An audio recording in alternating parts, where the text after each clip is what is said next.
هان ما بنانا تما بدنا إن للريبو بدنا لدايو بدنا لحيرو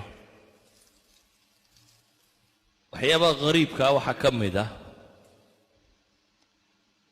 waxay Soomaalidii magaalada joogi jirtay ceeb u yaqaaneen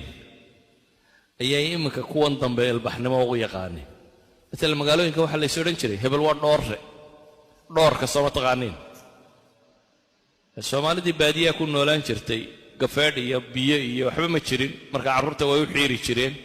laakiin inamada iyo hablaas ay u kala soocaan qaarna food bay u sameyn jireen qaarna dhoor bay u sameyn jireen ma banaana diin ahaan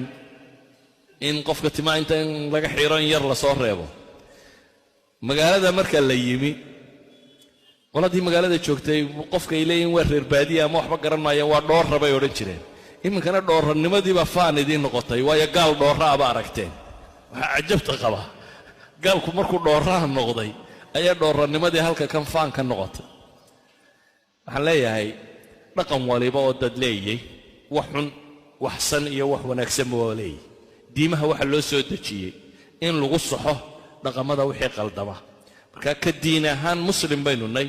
dhaqankeena waxa ku jira qaldan inaynu saxanna bayna saaran inaynu dhaqanka ka guurayna ma saaran laakiin waxayna saaran wixii qaldani ku jira inaynu saxanno de kana ay weydiinaysaana waa dhaqan gaalada ma ku dayanaa un ilaa kaama aha Soomaalida hore ma ku dayanaaye waxaad u jeedaa in gaal Mareykanka degani kuwan baaskidka ciyaaraha xiirtay dadka oo dhan ugu xiirtay xiirnimaadkii oo noqday iminkay gadhka la baxeen dadkii oo dhan gadhku la baxay gadhkii baa amaan noqday